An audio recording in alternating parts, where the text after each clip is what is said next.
ಈ 4 baby products ನೀವು ಖಂಡಿತವಾಗ್ಲೂ ಪರ್ಚೇಸ್ ಮಾಡಬಹುದು. ಈಗ ತುಂಬಾ ಡೇಂಜರ್. ಅದು ಯಾವ್ದು ಅಂದ್ರೆ ಫಸ್ಟ್ ಒಂದು ವಾಕರ್.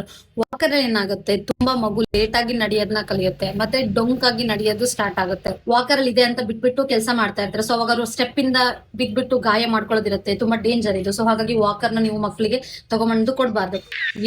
ಎರಡನೇದಾಗಿ ಪೆಸಿಫೈರ್ ಅಂದ್ರೆ ನಿಪ್ಪಲ್ಸ್. ನೀವು ಬ್ರೆಸ್ಟ್ ಮಿಲ್ಕ್ ಕುಡಿತಲ್ಲ ಅಂತ ಹೇಳ್ಬಿಟ್ಟು ಪೆಸಿಫೈರ್ಸ್ ನ ಯೂಸ್ ಮಾಡ್ತಿರ್ತಾರೆ. ಸೊ ಅವ್ರಿಗೆ ಅದೇ ರೂಢಿ ಆಗ್ಬಿಟ್ಟು ಏನ್ ಮಾಡ್ತಾರೆ, ಬ್ರೆಸ್ಟ್ ಮಿಲ್ಕ್ ಕುಡಿಯನ್ನು ಕಡಿಮೆ ಮಾಡ್ತಾರೆ. ಡೈರೆಕ್ಟ್ ನೀವು ಬ್ರೆಸ್ಟ್ ಮಿಲ್ಕ್ ಕೊಟ್ರೆ ಅವರು ಕುಡಿಯಲ್ಲ. ಸೊ ಹಾಗಾಗಿ ಅದರಿಂದ ಏನಾಗುತ್ತೆ, ಡೆಂಟಲ್ ಪ್ರಾಬ್ಲಮ್ಸ್ ಕೂಡ ಬರ್ಬೋದು, ಅಲೈನ್ಮೆಂಟ್ ಪ್ರಾಬ್ಲಮ್ ಆಗುತ್ತೆ.